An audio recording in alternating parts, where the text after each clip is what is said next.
అమెరికాలోని Ronald Reagan Washington national ఎయిర్పోర్ట్లో ఘోర ప్రమాదం జరిగింది. ప్రయాణికులతో వస్తున్న విమానం ల్యాండ్ అవుతూ గాల్లోనే ఓ ఆర్మీ హెలికాప్టర్ను ఢీకొట్టింది. దీంతో ఒక్కసారిగా పెద్ద శబ్దంతో రెండూ పేలిపోయాయి. ఈ ఘటనకు సంబంధించిన వీడియో వైరల్ అవుతుంది. ఫోర్ట్ మ్యాక్ నదిపై ఈ ఘటన జరగడంతో విమాన, హెలికాప్టర్ శకలాలు అందులో పడిపోయాయి. నదిలో నుంచి 18 మృతదేహాలను వెలికి తీసినట్లు అధికారులు తెలిపారు. ప్రమాద సమయంలో విమానంలో సిబ్బందితో సహా 64 మంది, ఆర్మీ హెలికాప్టర్లో 3 సైనికులు ఉన్నారు. వైట్ హౌస్కు 5 కిలోమీటర్ల దూరంలో జరిగిన ఈ ఘోర ప్రమాదంపై ప్రెసిడెంట్ ట్రంప్ స్పందించారు. ప్రమాదంపై ఎప్పటికప్పుడు అధికారులతో మాట్లాడుతున్నానని, బాధితులను కాపాడేందుకు చర్యలు తీసుకున్నామని చెప్పారు. వాషింగ్టన్లోని ఎయిర్పోర్ట్లో ల్యాండ్ అయ్యే క్రమంలో పిఎస్ఏ ఎయిర్లైన్స్కు చెందిన విమానం ఆర్మీకు చెందిన హెలికాప్టర్ను ఢీకొట్టింది. దీంతో గాల్లోనే 2 ముక్కలై ఫ్లైట్ ఫోర్ట్ మ్యాక్ నదిలో పడిపోయింది. హెలికాప్టర్ కూడా నిట్టనిలువుగా నదిలో పడిపోయింది.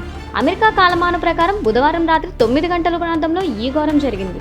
ఆ సమయంలో నదిలోని నీటి ఉష్ణోగ్రత -డిగ్రీల్లో ఉండడంతో నదిలోని పడిపోయిన ప్రయాణికులు బతికి బట్టకట్టే అవకాశం కూడా పోయింది.